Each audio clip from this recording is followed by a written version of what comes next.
العزت نے فرمایا وَلَا تَقُولُوا لِمَنْ يُقْتَلُ فِي سَبِيلِ اللَّهِ أَمْوَاتٍ. بولو قرآن تے بھی سبحان اللہ. وَلَا تَقُولُوا لِمَنْ يُقْتَلُ فِي سَبِيلِ اللَّهِ أَمْوَاتٍ. فرمایا جڑا اللہ دی راہ شہید ہو ونجے مقام شہادت تے فائز ہو ونجے مرتبہ شہادت انہوں حاصل ہو ونجے فرمایا انہوں مردہ نہ آکھو بل احیاء بلکہ وہ زندہ ہے ولیکن لا تشعرون. فرمایا تو انہوں شعور بھی نہیں ہے.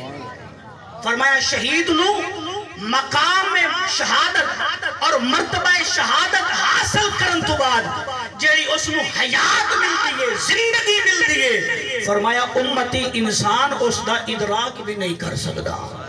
دوسرے مقام تے فرمایا وَلَا تَحْسَبَنَّ الَّذِينَ قُتِلُوا فِي سَبِيلِ اللَّهِ أَمْوَاتٍ بَلْ أَحْيَاءٌ عِنْدَ رَبِّهِمْ يُرْزَقُونَ.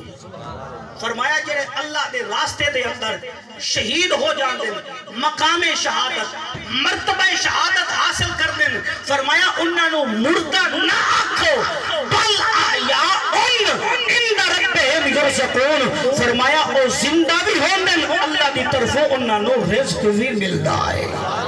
نبی دے غلاموں روڈو سلطان بے غیور مسلمانوں پتہ چلیا اگر شہید مقام شہادت حاصل کرن تو بعد مرتبہ شہادت حاصل کرن تو بعد اگر او اپنی قدر دے اندر قرآن دے فکر دے مطابق قرآن دی روشنی دے مطابق زندہ ہو سکتا ہے تو پھر جڑا شہید دا بھی امام تیرا میرا نبی بن کے آیا او قبر اچ کے زندہ نہیں ہو سکتے.